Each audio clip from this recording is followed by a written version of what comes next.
কর্তামশাইকে বলেছিলাম যখনই বাজার যাবে টমেটো অবশ্যই নেবে, তার ফল বাড়িতে প্রচুর টমেটো জমে গেছে। আসলে টমেটো তো সব রান্নাতেই লাগে, সেজন্য টমেটোটা আনতে বলি। এখন টমেটো অনেকটা জমে গেছে বলে ভাবলাম একটা মজার রেসিপি বানিয়ে নিই, আর সেটা এখন তোমাদের সঙ্গে শেয়ার করছি। ভিডিওটা ভালো লাগলে অবশ্যই একটা লাইক করো, চ্যানেলটাকে সাবস্ক্রাইব করে পাশে থেকো। এখানে 500-র বেশি টমেটো রয়েছে। টমেটোটাকে ভালো করে ধুয়ে নিয়ে একটুখানি চিড়ে নিয়েছি, আর 1 মুঠো রসুন নিয়েছি। জলেতে অল্প নুন দিয়ে টমেটোটাকে 5 থেকে 7 মিনিটের মতো গ্যাস কমিয়ে ভালো করে সিদ্ধ করে নিয়েছি। উল্টো পাল্টে দিলাম যাতে উপরের দিকটাও ভালো করে রান্না হয়ে যায়।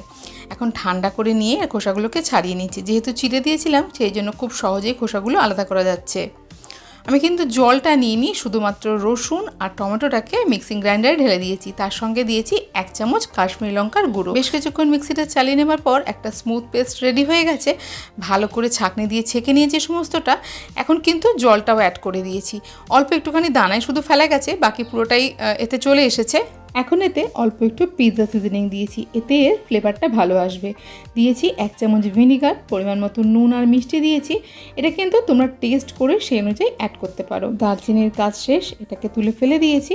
আর ভালো করে ঠান্ডা করে নিতে দেখো এটা কতটা গাঢ় হয়ে গেছে। কোনো রকম প্রিজারভেটিভ ছাড়া হোমমেড টমেটো সস কিন্তু একদম রেডি। এখন পুরনো সসের শিশিগুলোকে গরম জলে ধুয়ে তার মধ্যে এগুলোকে ভরে দিয়েছি।